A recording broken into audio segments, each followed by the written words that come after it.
नमस्कार दोस्तों, कैसे हैं आप लोग। आई होप कि आप सब अच्छे होंगे और आपकी तैयारी भी अच्छी चल रही होगी। अब आपके बोर्ड परीक्षा का समय बहुत कम शेष रह गया है, तो इस समय को देखते हुए हमने आपकी तैयारी को और बेहतर ढंग से कराने के लिए आपके लिए एक चैनल बनाया गया जिसका नाम है स्टडी प्लेटफॉर्म। तो अगर अपनी तैयारी को और बेहतर ढंग से करना चाहते हैं तो हमारे चैनल को सब्सक्राइब करके इस चैनल से जुड़ जाइए।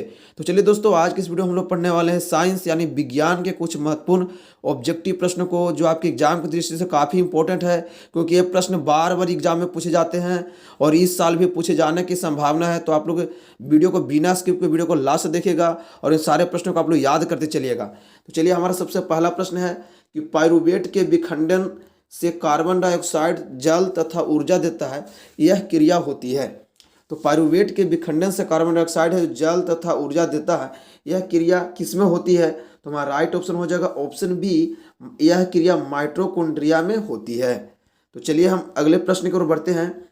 हमसे पूछा गया है कि निम्न में कौन सा पदार्थ लेंस बनाने के लिए प्रयुक्त नहीं किया जा सकता है। कौन सा पदार्थ का लेंस बनाने के लिए प्रयुक्त नहीं किया जा सकता है। तो राइट ऑप्शन डी हो जाएगा, मिट्टी का प्रयोग नहीं किया जा सकता है। तो चलिए हम अगले प्रश्न की ओर बढ़ते हैं।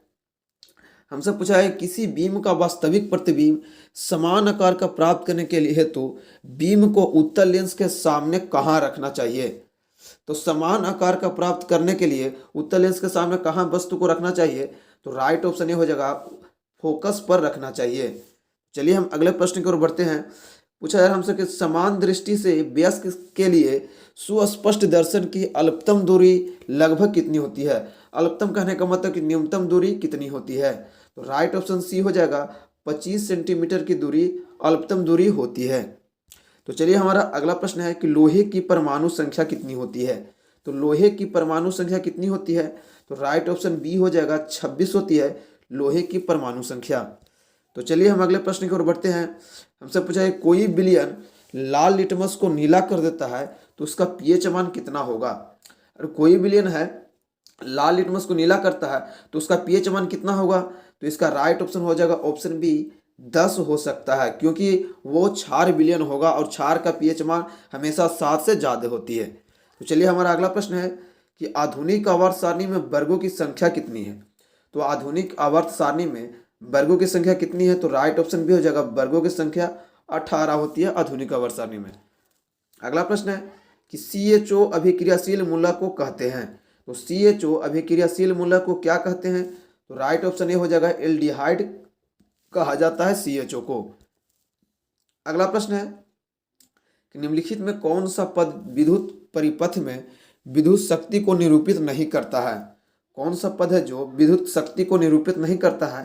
तो राइट ऑप्शन डी हो जाएगा, V²/R। क्या लिखा हुआ, V²/R है जो शक्ति को निरूपित नहीं करता है। अगला प्रश्न कि विद्युत धारा उत्पन्न करने की युक्ति को क्या कहते हैं। तो विद्युत धारा उत्पन्न करने की युक्ति को क्या कहा जाता है। तो राइट ऑप्शन ए हो जाएगा, उसे हम कहते हैं जनित्र। चलिए हमारा अगला प्रश्न है कि लघु पथन के समय परिपथ में विद्युत धारा का मान क्या होता है। लघु पथन के समय परिपथ में विद्युत धारा का मान क्या हो जाता है। तो राइट ऑप्शन सी हो जाएगा, बहुत अधिक बढ़ जाता है। तो चलिए हमारा अगला प्रश्न है कि निम्नलिखित में कौन जैव मात्रा ऊर्जा स्रोत का उदाहरण नहीं है।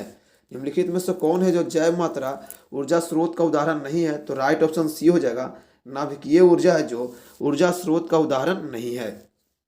अगला प्रश्न है कोई तत्व ऑक्सीजन के साथ अभिक्रिया कर उच्च गलनांक वाला यौगिक निर्मित करती है तो यह यौगिक जल में विलेय है, यह तत्व कौन सा हो सकता है। तो इसका राइट ऑप्शन हो जाएगा, यह तत्व कैल्शियम यानी Ca हो सकता है।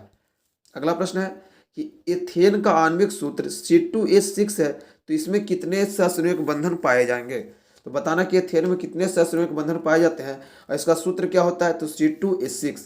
तो हमारा राइट ऑप्शन हो जाएगा ऑप्शन बी, 7 सहसंयोजक बंधन एथेन में पाए जाते हैं। अगला प्रश्न है कि ओजोन के अणु में ऑक्सीजन के परमाणुओं की संख्या कितनी होती है।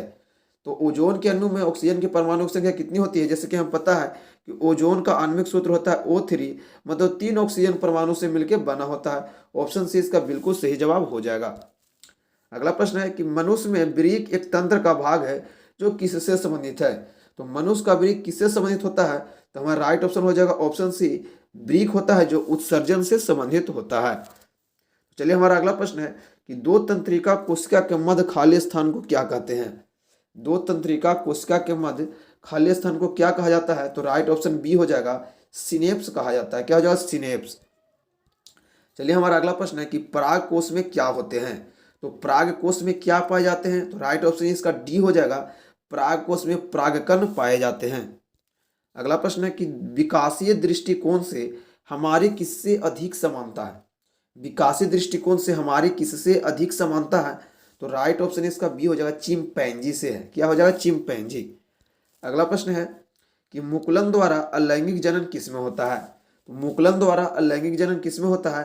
तो राइट ऑप्शन इसका बी हो जाएगा, ईस्ट में मुकुलन द्वारा अलैंगिक जनन होती है।